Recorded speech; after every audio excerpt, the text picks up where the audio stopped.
Today we're going to talk a bit about atmospheric pressure. And so up until now, we've just been dealing with the gas inside a system. And so, for example, if we said that the number remained the same, temperature decreased, so volume decreased, and then pressure was the same. And so you guys know this. You guys know that if I say that this is before when it was hot, and this is before when it was cold, you know that temperature is changing, and you know that that means that the average kinetic energy is decreasing, which means the speed is decreasing, number and force of collisions is decreasing, and volume's decreasing. And so a lot of times we get confused because we say number and force of collisions is decreasing, yet pressure stays equalized. And so we're not quite sure why that is. And so today I'm going to explain why that is.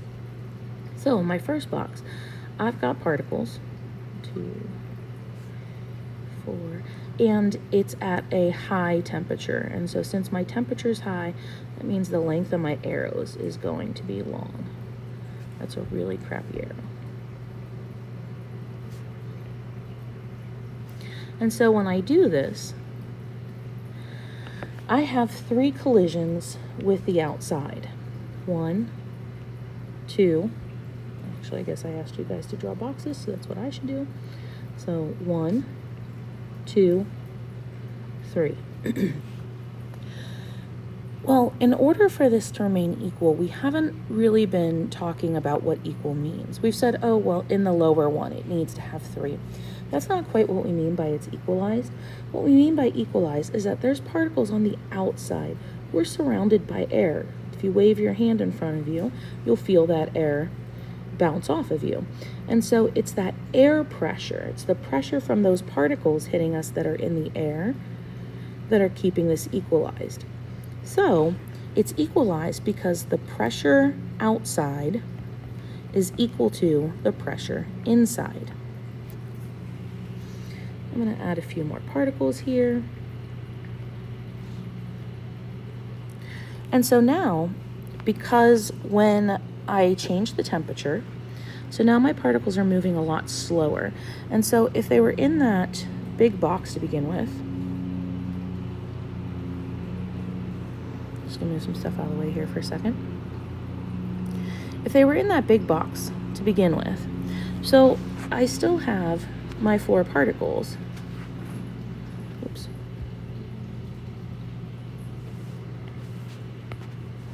I still have my particles. However, now that they're colder, they're not going to collide as much. And so they're going to be more towards the bottom and kind of the center. They're going to be moving slower. And remember I told us that we need to take up the entire space with our particles. Well, because of this, because they're not able to collide with anything, we still have the particles outside, and the particles outside are still colliding with the outside of our system.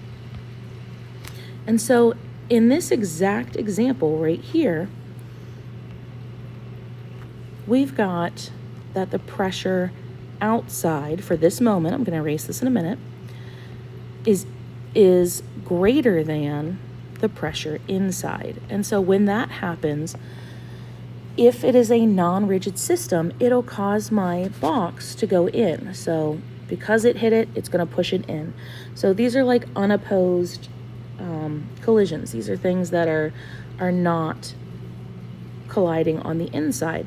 So just like if you push your sibling, if they're not pushing back, they're going to get pushed further into the room. And so as it gets smaller, there's still particles out here in the atmosphere, and they'll still move in to hit where that empty space is now.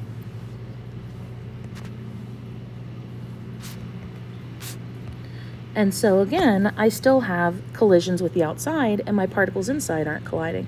So it'll continue to get smaller. And so by it continuing to get smaller,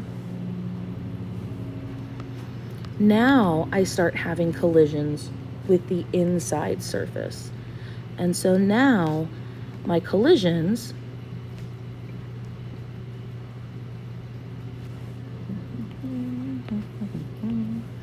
Now my collisions will counteract the collisions on the outside.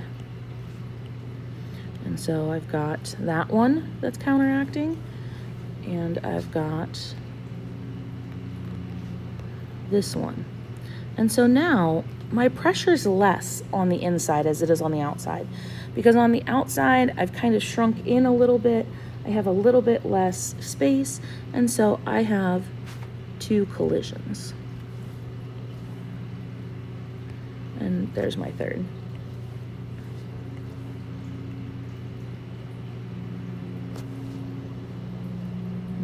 And then I'm just going to get rid of that one.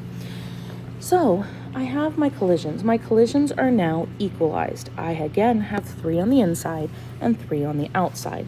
So now my pressure inside is equal to my pressure outside.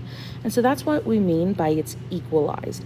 It's equalized because there's the same amount of pressure in and out. P in equals P out. That's what we're talking about when we talk about pressure being equalized.